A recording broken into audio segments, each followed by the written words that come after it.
Dhawaada dhammaan saaxiibayaal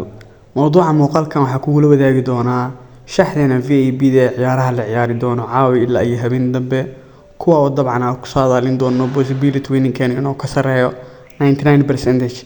maadaama ciyaaro fara badan aysan jirin oo horyaalada intooda badan ay xirmeen waxaa soo qaadan doonaa ciyaaraha ama horyaalada dabcan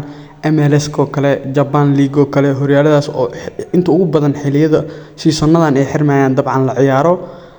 marka game-ka ugu horeeya wuxuu noqon doonaa ciyaaraheena Roma iyo Milan waa club friendly game-kan waxaa ku saadaalneynaa in AC Milan iyo Roma labada kooxood midkood uu badin karo oo AC Milan ay badin karto ama Roma ay badin karto game-keena labaad waa Al Nassr iyo Al Ittihad iyo Al Hilal dabcan Al Hilal Sacuudi iyo dabcan Al Nassr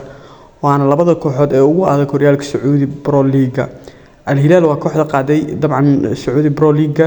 Al Nassrna waa kooxda kaalinta labaad gashay aadayna isku hayaan dabcan Kings Cup ay dhiilayaan hadda dabcan game-kan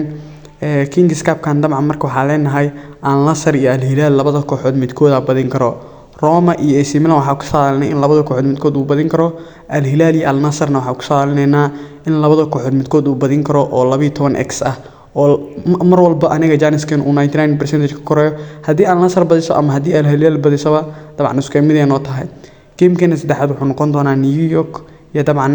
SJ Earthquakes dabcan game-kan waxaa ku saadaalneynaa New York City inay ka badin karto kooxdan kale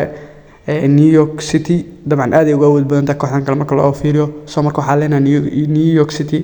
dabcan badisay helaysaa oo 1x ah game-keena afraad wuxuu noqon doonaa dabcan Fon Steelers iyo dabcan kooxdan kale iyadana home-ka ah soo marka Fon Steelers iyo dabcan kooxdan kale waxaa ku saadaalneynaa Fon Steelers inay ka badin karto kooxdan kale maadaama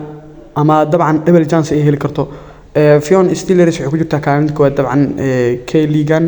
waxaan la ciyaarayaa kulanka 16aad kooxdan kalena waxay ku jirtaa kaalinta afraad soo marka game-kan wuu yara adkaan doonaa maadaama farqi dhibco fara badan uu u dhaxaynin laakiin waxaa double chance siinayna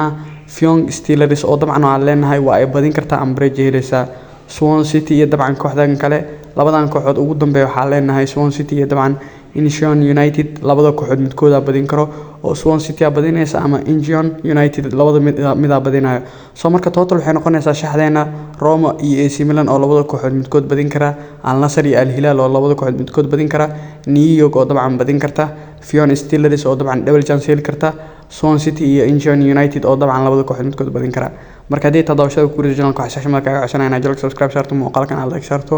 saaxiibana aad la wadaagto si iyagana wax ugu faa'iidaan muuqaalada halkan ku soo gudbino waana ku mahadsantahay daawashada muuqaalkan